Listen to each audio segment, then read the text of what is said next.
श्री सद्गुरु महाराज की जय। श्री सद्गुरु महाराज की जय। श्री सद्गुरु महाराज की जय। प्रातः स्मरणीय अनंत विभूषित परम पूज्य संत सद्गुरु महर्षि में ही परमहंस जी महाराज का प्रवचन। बंदो गुरुपद कंज कृपा सिंधु नर रूप हरि, महामोह तम कुंज जासु वचन रवि कर निकर। इस जीवन के बाद और क्या होगा? प्यारी जनता, आप सब लोग खेती करते हैं। यदि आप लोग खेती ना करें तो क्या होगा?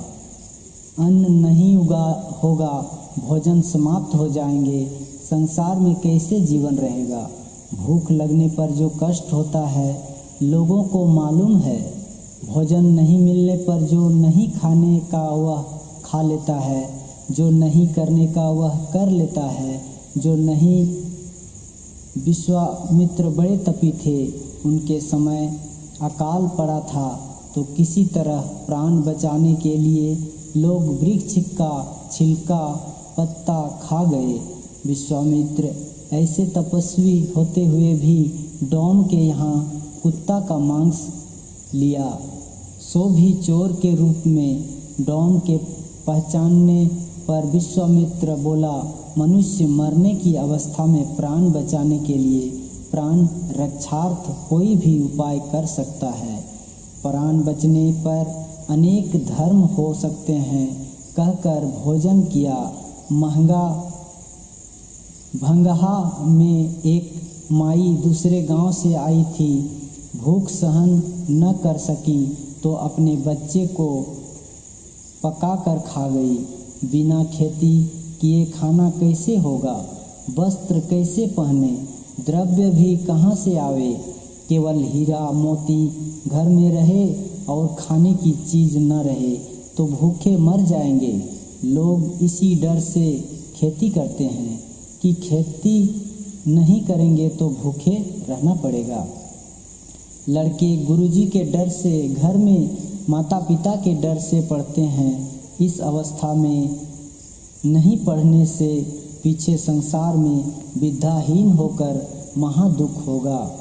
ऊंचे ऊंचे हाकिम तक डर के मारे अपना काम करते हैं। ठीक ठीक काम नहीं करने से पद से नीचे गिरा दिए जाएंगे, बदनामी होगी। इस प्रकार अपने जीवन में सुख से रहने के लिए लोग डर के मारे प्रबंध किया करते हैं। जो अपने लिए सुप्रबंध नहीं करते वे दुखी रहा करते हैं। डर बहुत बड़ी कड़ी छड़ी है। डर से लोग संसार का प्रबंध करते हैं। सुखी रहने के लिए यह भी डर रखो कि इस जीवन के बाद और क्या होगा। केवल शरीर को जला देने से ही काम समाप्त नहीं हो जाता। शरीर छूटने पर वह अपने कर्म के अनुकूल लोक में जाते हैं। पितृलोक, ब्रह्मालोक या नरक जैसा कर्म किया है उसके अनुकूल फिर उसको भोग कर इस संसार में आता है। गाड़ी की पहिया के समान उलट पुलट होता रहता है। प्रत्येक बार के जन्म में दुख सुख होता है। ब्रह्मा के धाम में जाओ तो भी कर्म फल नहीं छूटता।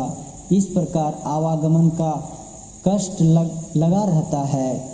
सब सुकर्म या सब दुष्कर्म ही किसी से हो संभव नहीं। सब कुछ न कुछ सुकर्म और दुष्कर्म करते हैं। आदमी कर्म से ही बुरे या भले का संग करता है। सुकर्म करके लोग स्वर्ग जाते हैं किंतु सब दिन वहाँ रहना नहीं होता। संसार में एक दिन एक जीवन के लिए प्रबंध करते हैं किंतु इस एक जीवन के बाद फिर क्या होगा इसके लिए भी करो। निधड़क बैठा नाम बिनु चेती न करे पुकार, यह तन जल का बुदबुदा बिनसत नाही बार। पाँचों नौबत बजती होत 3600 राग, 100 मंदिर खाली पड़ा बैठन लागे काग। संत कबीर साहब। पूर्ण ईश्वर का भजन करो, तो सब दुखों से छूट जाओगे। शरीर का यह स्थूल तल है, इसके भीतर जो प्रवेश करता है तो वह सूक्ष्म तल में जाता है। सूक्ष्म तल जहाँ तक है उसको पार करने का कारण आता है। यह कारण भी छूट जाता है तब महाकारण होता है।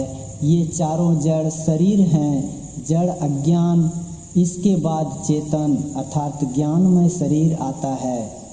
ये ही 5 तल हैं। इन्हीं पांचों तल से शब्द होते रहते हैं। कोई कहे शब्द क्या होता है, बिना शब्द के सृष्टि नहीं होती है। इन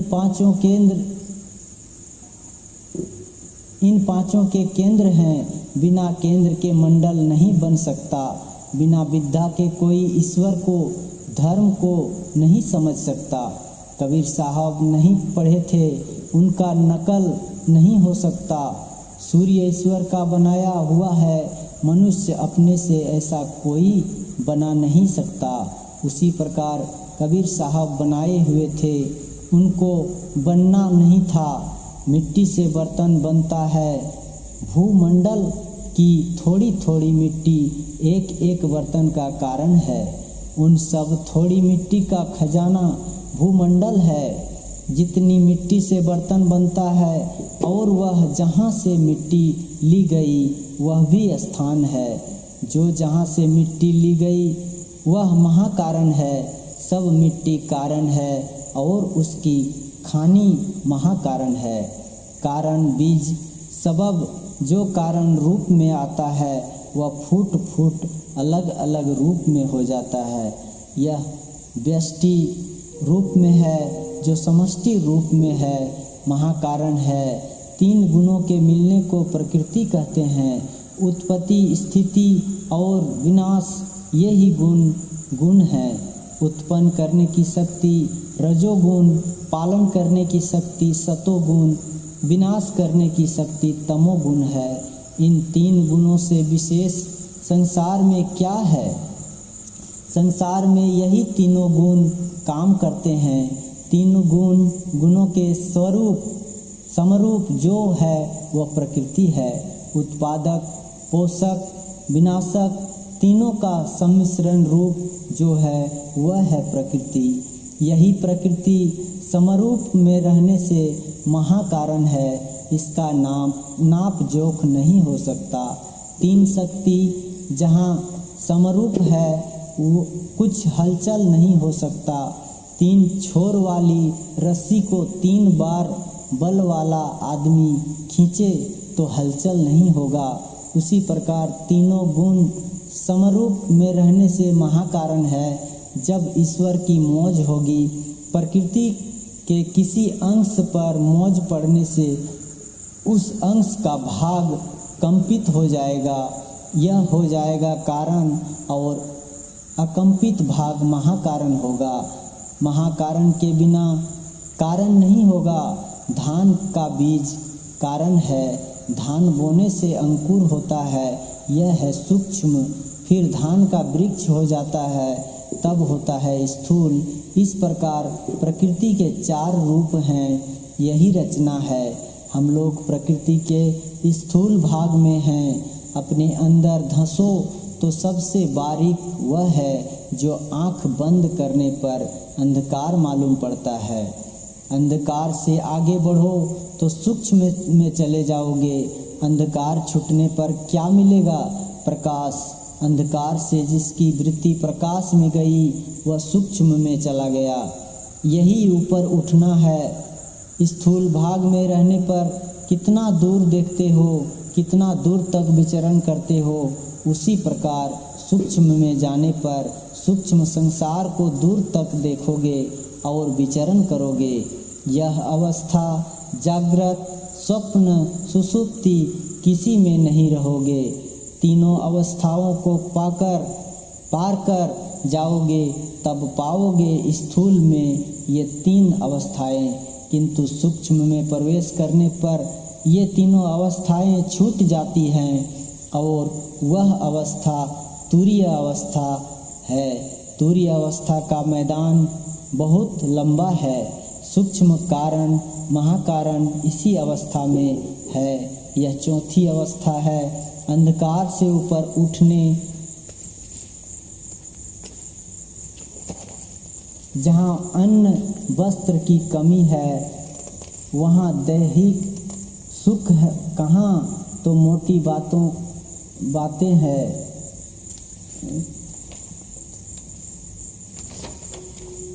यह चौथी अवस्था है। अंधकार से ऊपर उठने पर अपने शरीर का और संसार का ज्ञान नहीं रहता। इस शरीर के भी 5 दर्जे हैं और संसार के भी 5 दर्जे हैं। हम लोग जिसमें घूमते फिरते हैं, कहाँ? शून्य में। स्थूल आकाश बाहर में भी है और आपके अंदर में भी है। शून्य सूक्ष्म है, सूक्ष्म स्थूल में स्वाभाविक समाया हुआ है रहता है। शरीर स्थूल है, इसमें शून्य का सामना स्वाभाविक है। लोहा जो ठोस है उसमें भी शून्य है। शून्य नहीं रहने से अग्नि में डालने से वह लाल रंग का नहीं हो सकता, वह गर्म नहीं हो सकता। उसी प्रकार स्थूल में सूक्ष्म, सूक्ष्म में कारण, कारण में महाकारण एक दूसरे में समाये हुए हैं।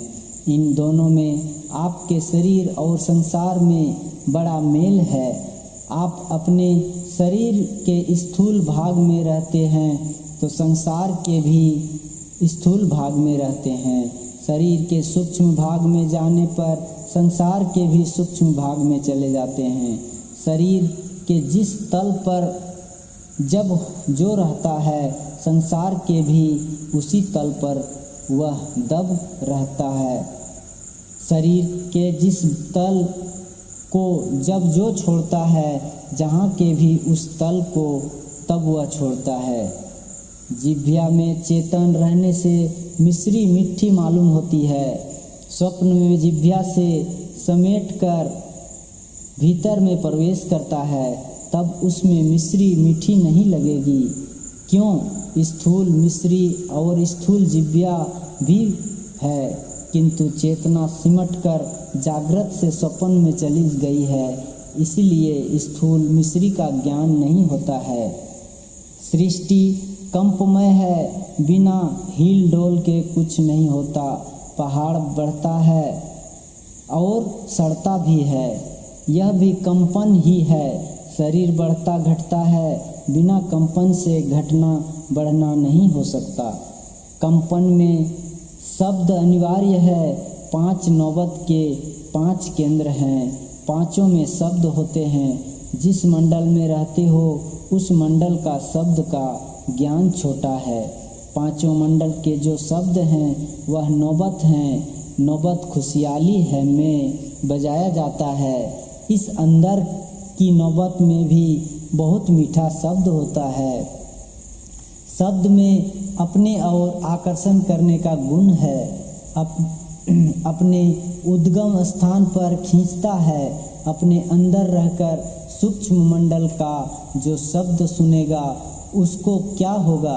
सूक्ष्म के केंद्र में उसकी वृत्ति चली जाएगी। दूसरी बात है, ऊपर का शब्द नीचे दूर तक आता है, नीचे का शब्द ऊपर दूर तक नहीं जाता। इसलिए सूक्ष्म के केंद्र पर पहुंचने पर कारण के शब्द को पहचानना, सुनना संभव है। इसी प्रकार कारण के केंद्र पर पहुंचने पर महाकारण के शब्द को पकड़ना संभव है और महाकारण के केंद्र पर पहुंचकर केवल्य के शब्द को सुनना संभव है। इस 5वें केंद्र में पहुंचने पर वह सतनाम को पहचानेगा। उसी को ऋषियों ने ओम, उद्गीत आदि कहा। उसका केंद्र परमात्मा है। उसको पकड़ने से परमात्मा को प्राप्त कर लेंगे। इसीलिए कबीर साहब ने कहा, 5 नौबत बजती होत 36 राग, 100 मंदिर खाली पड़ा बैठन लागे काग। तुम्हारे अंदर में ऐसे महान यंत्र हैं जिसको पकड़ो तो ईश्वर की पहचान हो जाए। इनको काम में नहीं लिया तो शरीर नाश हो गया। यंत्र खराब हो गए, कौवा बैठने लगा किसी काम का। इस शरीर का कौवा बैठाओ या ईश्वर को प्राप्त करो। एक केंद्र से उसके ऊपर के केंद्र के शब्द को पकड़ना शब्द की सीढ़ी पाना है। उस पर चढ़ा जा सकता है और पहुंचकर वह जीवन मुक्त होता है। जब तक जीवन उस पर चढ़ कर जाता है और आता है। अंतर में चलने के लिए भोजन पवित्र होना चाहिए। मांस मछली का तो कहना ही क्या, आप लोगों को पहले से ही मालूम है। जिस कुल में मांस मछली खाने का चलन नहीं है वह कुल बहुत उत्तम है। नशा में अपव्यय, अपवित्रता और रोग है। चावल को धोकर भी खाते हैं किंतु तंबाकू को बिना धोए ही मुंह में डालते हैं। कोई भी नशा अच्छा नहीं है, इससे रोग उत्पन्न होते हैं। इसको नहीं खाना चाहिए। जो खाते हो उन्हें छोड़ देना चाहिए। इसके अतिरिक्त नशा है। मद तो बहुतक भांति का ताही न जाने कोई। तन मद, मन मद, जाति मद, माया मद सब लोई। विद्या मद और गुनहु मद, राज मद, उन मद, इतने मद हो रद्द करे तब पावे अनहद। कबीर साहब। तानसेन से बैजू बावरा गाने में विशेष था। अकबर के दरबार में तानसेन रहता था। वह गाने बजाने में बहुत प्रवीण था। वह अकबर से हुक्म दिला दिया कि दिल्ली में कोई गाना गाने ना पावे। जो गावे उसको सजा मिल जाती थी। बैजू बावरा जानबूझकर शहर में गाना गाने लगा। गिरफ्तार करके दरबार में लाया गया। तानसेन से उसका मुकाबला हुआ। तानसेन हार गया। भगवान बुद्ध का वचन है, किसी से बैर मत करो। जो तुमसे बैर करता है उससे प्रेम करो। बैर पर ख्याल मत करो, वह पीछे तुम्हारा मित्र बन जाएगा। इसी तरह जीवन जीना चाहिए। श्री सद्गुरु महाराज की जय। यह प्रवचन ग्राम बेलसरा, जिला पूर्णिया में दिनांक 18/11/1952 ईस्वी को प्रातःकालीन सत्संग में हुआ।